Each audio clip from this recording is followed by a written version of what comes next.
I know I'm not alone when I say I want a new Pokemon Snap game. It's probably the most requested Pokemon spin-off game out there right now, and it's crazy to think there's only ever been one game in the series, despite all the love it gets. And to me, it's only a matter of time before a sequel happens. In today's video, I'm going to be talking about 10 ideas for an NX version of Pokemon Snap. And the reason I'm specifically saying that is because, on another recent top 10, I suggested that Pokemon Snap could be made for mobile. But if you want to hear about that, go check out that video. In this video, I want to talk about 10 ideas for the fully fledged Pokemon Snap sequel. Now, I know in a very recent Pokemon Sun and Moon trailer, there seems to be some sort of Pokemon Snap-esque mission, side quest, sub-mode thingy-mabob, but that really does just look like an additional bit to the main game.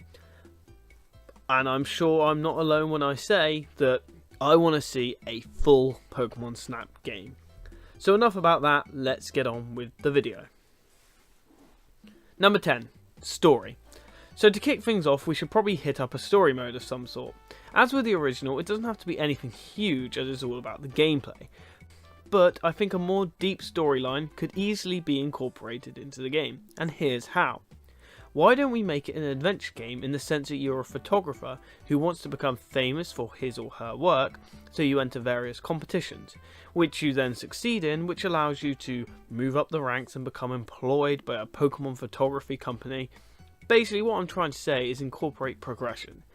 In the core games you level up your teams, become stronger, take over gyms and that sort of thing, and that's the real driver to those games. If you feel like you're always becoming better or progressing, then you're more invested. With this, you'd have two main goals: to become a great Pokemon photographer and have your photos printed in magazines, on websites, that sort of thing, and also a second goal of photographing every known Pokemon, which could be set upon you by your hometown professor or something like that. Number 9.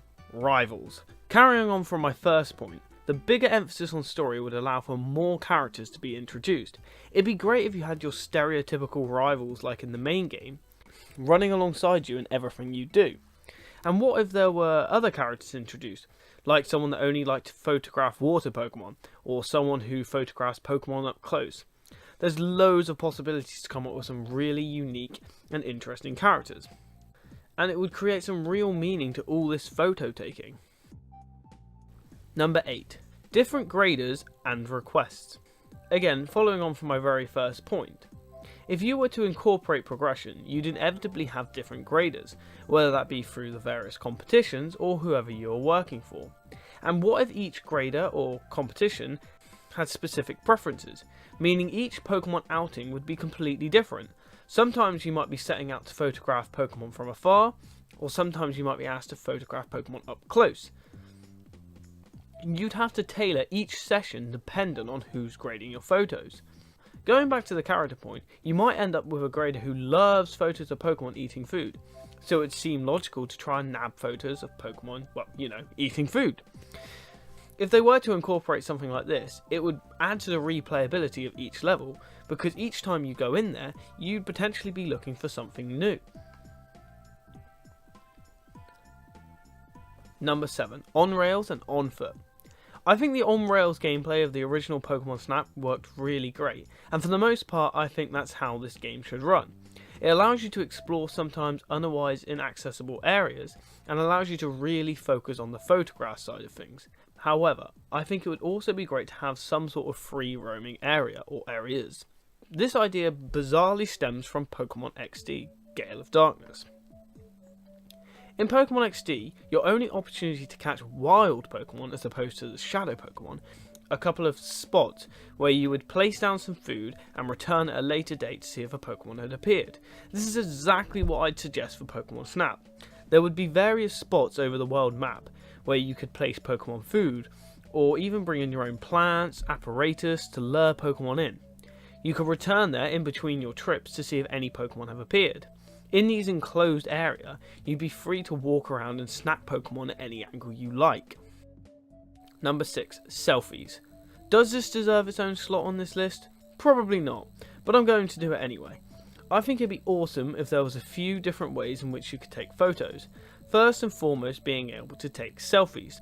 This idea originally came to me when Nintendo included it in Wind Waker's HD makeover. From that moment, it became a no-brainer for Pokemon Snap, in my opinion. But why stop there? What if you were able to take even more different shots, applying filters or different lenses? I wouldn't want to overcomplicate things, but a few different options wouldn't go amiss. Number 5. Competitions. I've mentioned previously how competition can run in line and alongside the story mode, but it makes complete sense to run online competitions. and put the voting down to other players. Each month, a series of topics could be announced, and you could submit one photo to each category, which can be swapped out as much as you like until the deadline. So anyone that owns an NX console can vote on the winners, but of course only owners of the game could submit images. I see this being done through something like Miiverse or whatever there is on the NX. Prizes could be pretty meaningful too, like new borders or stickers which you can use in-game on your photos, or maybe even the ability to obtain a new Pokemon via a mystery gift for an upcoming Pokemon game, let's say Pokemon Sun and Moon. I guess the prizes would dictate the competition you entered. Heck, what if Nintendo were to go one step further with connecting all their IPs, and so there were a competition that asked you to exclusively get a good shot of Lucario? If you were able to do this, you could then download an alternate skin for Lucario in Pokken Fighter or Super Smash Bros. Adding loads of different prizes would really create an incentive for people to enter these competitions. And if there are prizes that you could download in other games like Smash Bros, that might encourage people to buy Pokemon Snap. Heck, who knows where it's going to go from here, but if Pokemon were to appear in, I don't know, another Nintendo franchise, there could be, prizes related to that too. Number 4, old stages. I think it'd be pretty cool if you were able to unlock the old stages in this game. There weren't a huge amount in the older ones, so it'd be a real treat for old-time fans to see their favourite levels brought back in HD and inhabited by a load of new Pokemon. For these stages, Professor Oak can make a guest appearance as your grader too, so it would really feel like you're travelling back in time. That would just be awesome in my opinion. Number 3, interaction with mobile app. If you've watched my top 10 GPS mobile games video, you'll know that I included Pokemon Snap on there. And in short, it would be a really watered down version of the core game, where you set out to capture Pokemon in the real world. I suggested that in order to get these images appraised, you would have to send them over to the main game, where a character who specifies in those sort of images would grade them and reward you with points and items for both games. If you'd like to know a little bit more about that game, be sure to go check out the video. Number 2, choose your route. Okay, in a previous point I have mentioned that the core gameplay will be similar to that of the original, following a course and taking photos, allowing you to solely focus on the snapping.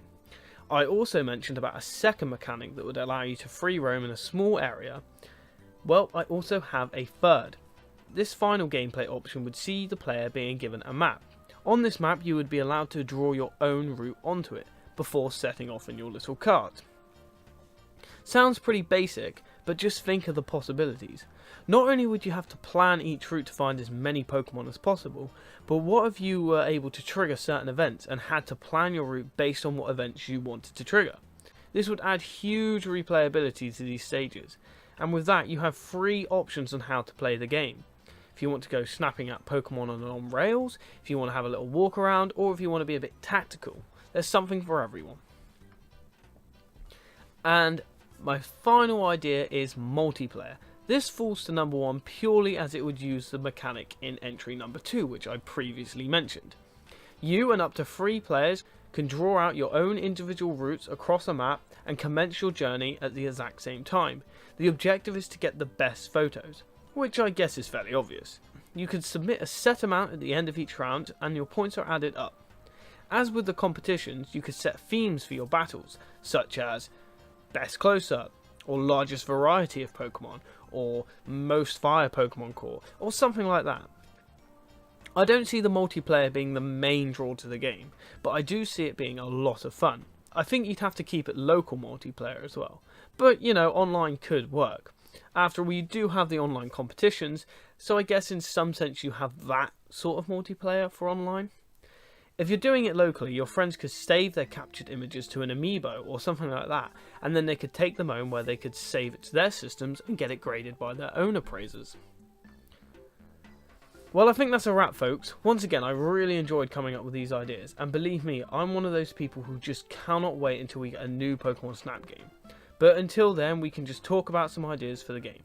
So let me know your thoughts, and be sure to tune into Keen TV again for some more idea videos.